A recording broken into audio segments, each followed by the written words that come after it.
Sorry, the big difference with a year ago, I would say, Terry, is that there's a lot of things that have happened in the armed forces and in the defense organizations.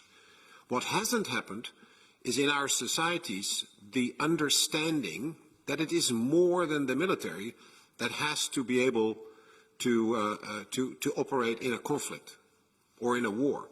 It is the whole of society that will get involved, whether we like it or not. That realization, we didn't talk about that much a year ago.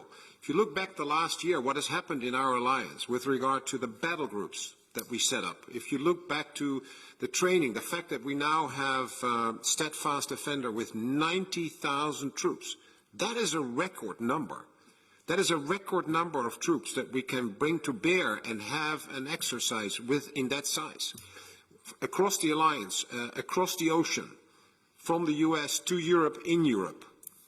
That is a big change. It's not a carbon copy of a year ago.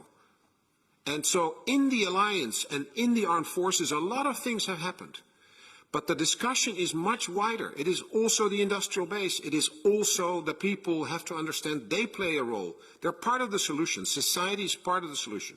Industry, the private sector. Chris Badia talked about in terms of space, the relationship with the civilian companies. That is all part of that thinking.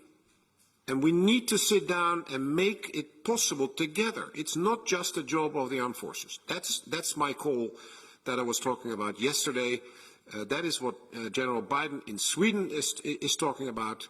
And the fact that people find it a surprise and as a result buy a radio on batteries, that is great.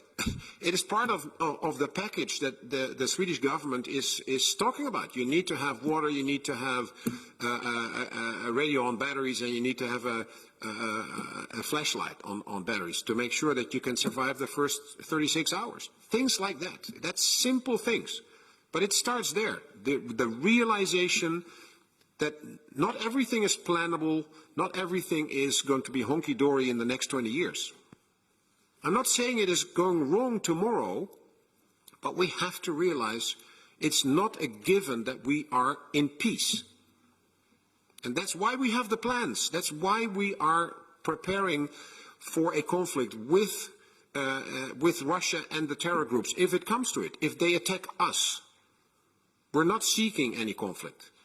But if they attack us, we have to be ready.